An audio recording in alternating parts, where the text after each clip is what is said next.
Hello everyone, my name is Michael, and when you're thinking about credit cards, what do you usually aim for? There's cashback, there's statement credit, gift cards, miles, the list goes on. There's plenty of options out there, and depending on the rewards program, you can get the highest value for points depending on how you redeem them. But for some people, myself included, you might value cashback the most for your circumstances. For me, I prefer cashback right now because I can use that cashback to invest into equities like index funds, stocks, and cryptocurrency. That can change later, of course, but for now, I am fine with cashback. So if you are trying to prioritize cashback, you need to have credit cards that give you the highest cashback. But with cashback, there's always different categories that you need to look out for. This can be groceries, dining, travel, all that stuff. And more than likely, there is never one card that gives you the highest cashback rate on all categories. You might have a card that gives you great value cashback on one or two categories, like dining expenses, for example.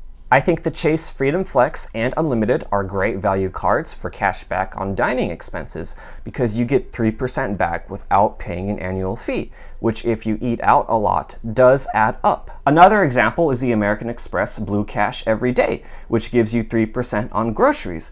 But these are all just one category. It's not like you get a flat 3% cash back on every single transaction if you use the Freedom Flex or Blue Cash Every Day. And this is where you have to start getting creative if you want to maximize your cash back, because chances are there's probably some miscellaneous transaction out there that you might make every once in a while. It could be a few weeks or a month, and that transaction will only give you 1% cash back on whatever card that you use. For transactions like these, is there anything you could do to get a greater cash back percentage? The answer is yes. Just like there are credit cards that give you 3% back on dining, groceries, or 5% on rotating categories, there are also credit cards that give you a flat 1.5% or 2% cash back on all transactions. It doesn't matter what the category is, and there are even cards that go even higher. What might be the most well-known 2% cashback credit card would probably be the Citi Double Cash, where you get 1% when you buy and 1% when you pay. That card has been around for years, a lot of people know about it. There is a huge flaw with this card though, in my opinion, because although it's nice that this card offers 2% cash back, there is no sign-up bonus for the card. So if you do have a lot of spend coming up, you can't use the card to get a sign-up bonus because it doesn't have one. Over the years, Citibank has also stripped some of the perks of the Double Cash too, making it less valuable. But regardless of what earning rates a card might have, I always like to ask, does this card have a sign-up bonus to go along with it? A sign-up bonus gives you a great reward on stuff that you are going to buy anyway. And whether that might be $200 cashback or 100,000 rewards points, I try to prioritize for the sign-up bonus if at all possible. And for the Citi Double Cash, what stops me from getting it is that it doesn't have a sign-up bonus. So, if you're like that, the next question you might ask is this: is there a 2% cashback credit card that has a sign-up bonus? The answer is yes. The card that gives you a flat 2% cashback on all categories while carrying a sign-up bonus is the Wells Fargo Active Cash credit card. The Wells Fargo Active Cash credit card does not have spending categories like the Chase Freedom Flex or the Sapphire Reserve. With those cards, you can get 5% cash back on travel purchases made through the Chase Travel Portal, and with this card, there is no such thing. All categories are a flat 2% cash back. Nothing more, nothing less. I mentioned that this card does have a sign-up bonus attached to it. So, what is it?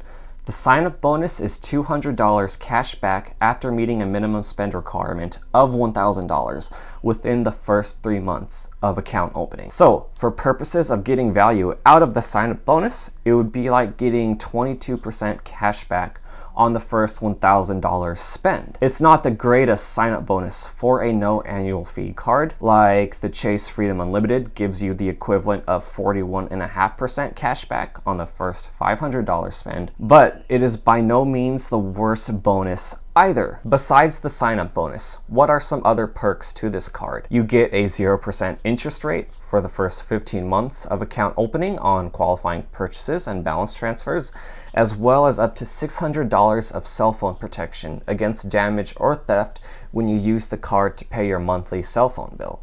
This card is also part of the Visa Signature series, so you also get complimentary concierge service and access to the Visa Signature Hotel Collection, which comes with select benefits for your stay. Wells Fargo has its own program for credit card rewards. Just like Chase has Ultimate Rewards and American Express has membership rewards, Wells Fargo Rewards program is called Go Far Rewards. So for the sign-up bonus and rewards earned through spend, all of it will be facilitated by Go Far Rewards. And the redemption options for Go Far Rewards include travel, cashback, gift cards, merchandise, and more. They even have online auctions that you can participate in using your rewards if you want to do that. But for me, I'm a cashback person, so I'll be focused on the cashback. And when you redeem GoFar rewards for cashback, you can only do so in $25 increments. And this is common across credit cards that give you cashback. Not all rewards programs let you redeem cashback for any amount you have, and GoFar Rewards is not one of those programs. So that is something you do have to think about. Regardless of how you choose to redeem GoFar Rewards, the most value you can get from them if you only have the active cash card is 1 cent per point. Wells Fargo does have the Visa Signature card, which is not open to new applicants, and the points that were earned with that card could be redeemed on travel purchases at a value of 1.5 cents per point. Wells Fargo is planning to release new credit cards in the future, so there might be a card coming up that can give you higher redemption values. But for now, if you only have the active cash card, you will be limited to 1 cent per point. Should you get this credit card? It depends on your situation. If you have several other credit cards already, this card might be good for those miscellaneous transactions you have that aren't covered by any other card. And that way, regardless of whatever category these miscellaneous transactions might be, you do have that 2% cashback as a baseline for all categories.